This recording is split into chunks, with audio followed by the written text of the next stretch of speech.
Cuando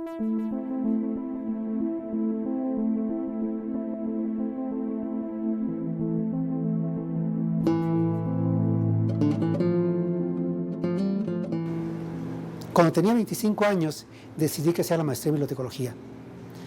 Ese año me fui con $200 a San Francisco, con un pasaporte, que es una historia también muy larga, a estudiar inglés porque quería hacer la maestría. Entonces creo que 25 años es una fecha trascendente, es una fecha que yo decidí dejar la carrera de Derecho con la que yo había soñado desde niño para convertir en bibliotecario, una carrera que no conocía mucha gente y que mis compañeros me decían, pero ¿qué vas a hacer si estudiaste Derecho? Yo que salí con promedio, fui de los que salí con mención honorífica, etcétera, fui el presidente de mi graduación, etcétera, y a mis compañeros sorprendieron que en la graduación yo les dije, yo dejo esta carrera y este anillo que me dieron hoy no lo voy a usar si no soy abogado. Nunca usé mi anillo de graduación, lo tengo guardado hasta la fecha. Entonces 25 años marcó una fecha muy importante. Y felicidades para ustedes, porque 25 años son 5 quinquenios que cualquier organización, cualquier persona logre una madurez. Felicidades.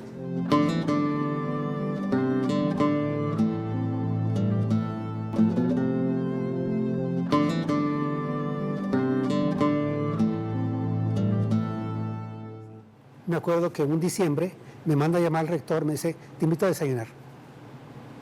Fui a desayunar.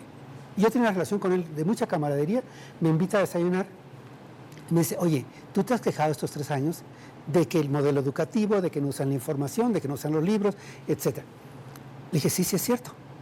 Le dije, ya te he dicho las razones, la universidad está invirtiendo grandes recursos, más que muchas universidades en este país, pero la demanda cualitativa es baja. Los profesores no la usan, los alumnos tampoco. Requerimos definir el modelo educativo de la universidad. Identificar fue el verbo que usé.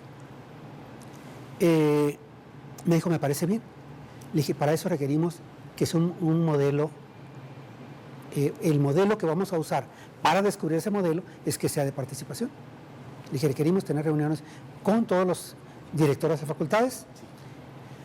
Convocamos una reunión, presenté el proyecto, a todo el mundo le cayó como sorpresa que el bibliotecario se convirtiera en responsable de toda la función docente de la universidad.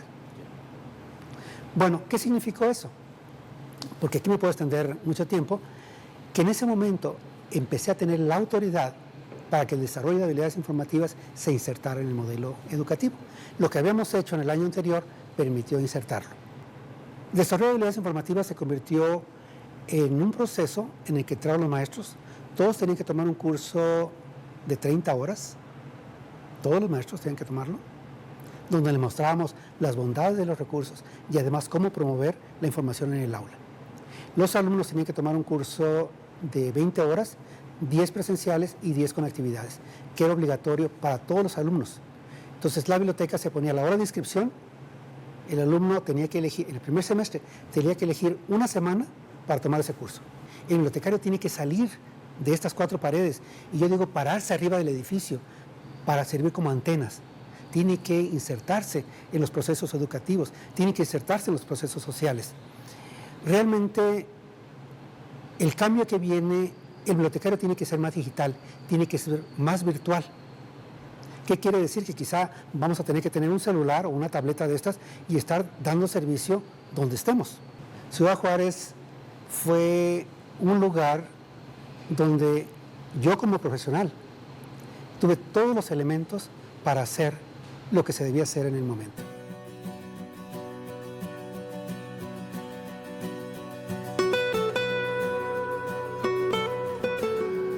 Yo recuerdo que fui idealista desde niño, tuve muchos sueños.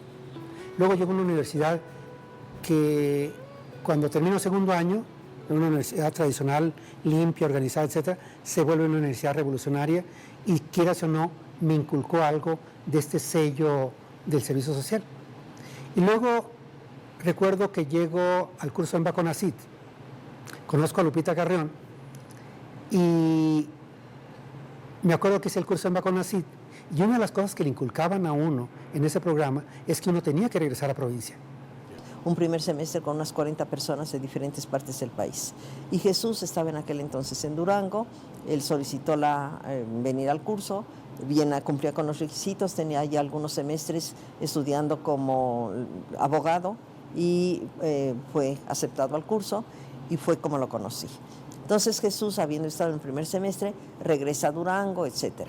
Y justamente en el intervalo, en preparación para el segundo semestre, nos carteamos, hablamos por teléfono, qué sé yo, y me dijo, tengo ganas de regresar al segundo semestre, pero al mismo tiempo tengo deseos de hacer la maestría. Y le dije, nada, o si quieres venir al segundo semestre, no tiene caso, tienes interés mejor en hacer la maestría y vete a hacer la maestría. Entonces ya no le permití que viniera al segundo semestre, sino que hiciera los trámites necesarios para poder ingresar a una maestría en Estados Unidos. Y él se fue a Denver. Ario Garza Mercado me contactó porque yo hice una estancia con él porque asesoré la Biblioteca Pública Estatal de Culiacán, que era de las primeras en el país en ese entonces. Estuve un mes con él y yo creo que le caí bien. Total, que Ario me ofreció trabajo. Y cuando me lo dijo así en bromas, yo le contesté también en bromas, no, me interesa regresarme a Sinaloa. Estaba todavía en Sinaloa, o a provincia.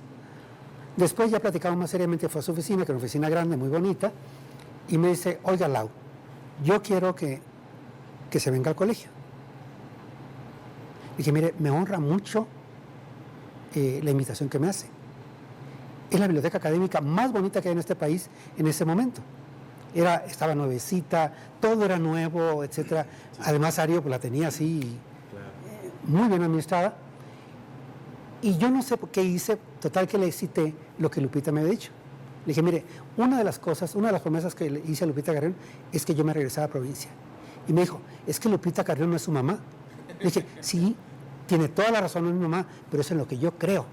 Y si yo creo, con mayor razón lo voy a hacer.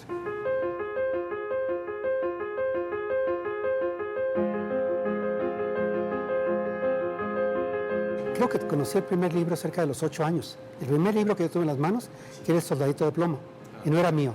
Se lo dieron a mi hermano. Y me acuerdo que estaba mi segundo hermano, que fue con el que más conviví.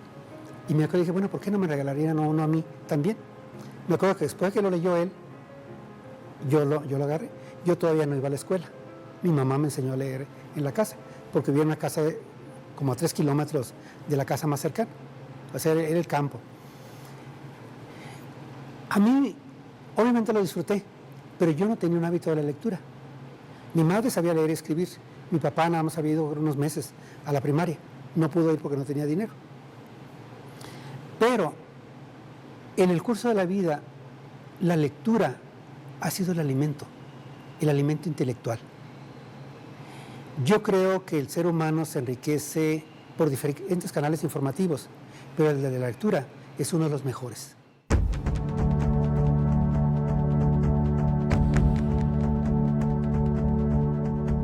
¿Quién es Jesús Lau? Poco difícil, una personalidad muy interesante, un muchacho muy dinámico, muy ambicioso, con deseos de crecer, y creo que lo ha logrado. Bueno, la seriedad del doctor y lo ejecutivo, ¿no? Por un lado, pero por otro lado, el aspecto social que él tenía, porque bueno, nos encontrábamos, tanto mi compañero como un servidor, en una situación económica pues un poco desventajosa. Y algo que me impactaba del doctor es que bueno, él nos brindaba hospedaje, alimentos, nos favorecía. Teníamos que preocuparnos por el transporte y él nos atendía como si fuéramos hijos de familia cuando íbamos a las revisiones. Obviamente aprendimos y conocimos varias partes del país porque primero el doctor estuvo en Durango, luego se cambió al Estado de México, por suerte terminamos la tesis y no hubiéramos seguido en Juárez y terminado en Veracruz, donde está ahora quizá. Con el doctor Jesús Lau se aprende mucho trabajando y yo digo que no necesariamente porque él se ponga a enseñarnos, sino porque se crean las condiciones por las que uno siente que va creciendo profesionalmente. Conocí a Jesús Lau en los años 80 siendo estudiante de la licenciatura en bibliotecología y en el año de 1990 tuve el privilegio de que fuera mi profesor hace 21 años en el posgrado en Ciencias de la Información, con una materia impresionante. El aprendizaje con Jesús es cotidiano, todo el tiempo, todos los días hacíamos examen durante ese periodo. Entonces con él era leer un libro todos los días, por lo menos. Y siempre lo ha hecho bien. Jesús se entrega mucho, o sea, es una persona muy organizada. Ahora que están dedicándole la feria a los alemanes, diríamos, como dicen ellos, él es muy eficaz. Él es un hombre creativo, que siempre sale de casa con la creatividad en la mano.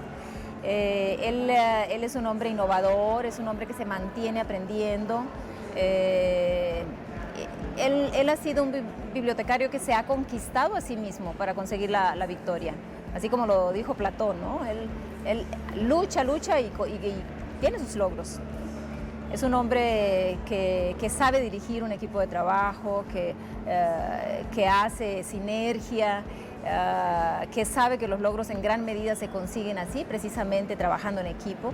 Es un hombre que delega, que hace a la gente responsable. Desde que tengo memoria siempre he hecho ejercicio.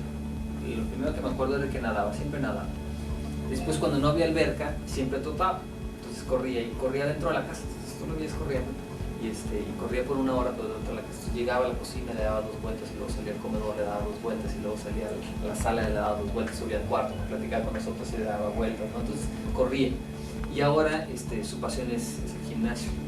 Tengo muy presente estar chiquito en Ciudad Juárez cuando era parte de la UACJ, y era todos los domingos o sábados que nos llevaba allá a la UACJ jugando.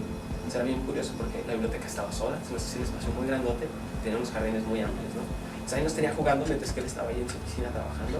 Ya después nos llevaba a jugar o al parque, o nos íbamos al paso a ir un poquito de compras o algo por decir.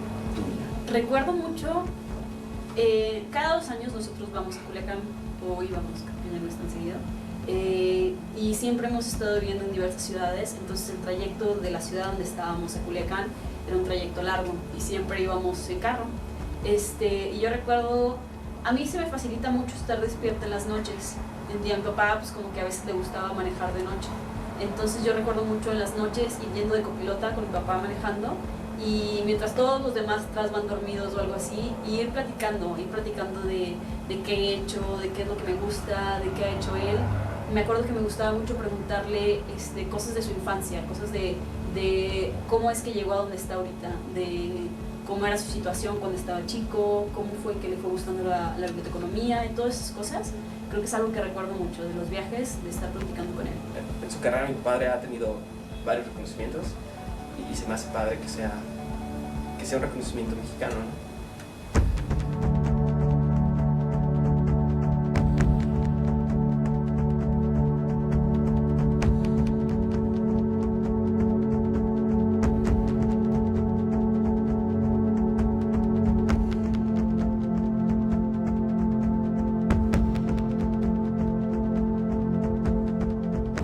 Que cada cosa es un valor, más cuando uno va avanzando en la vida. Las cosas se convierten en testigos, en momentos, en situaciones, en sentimientos que uno vivió. Bueno, yo creo en la dialéctica. Entonces, cuando uno gana, pierde. Y cuando uno pierde, gana.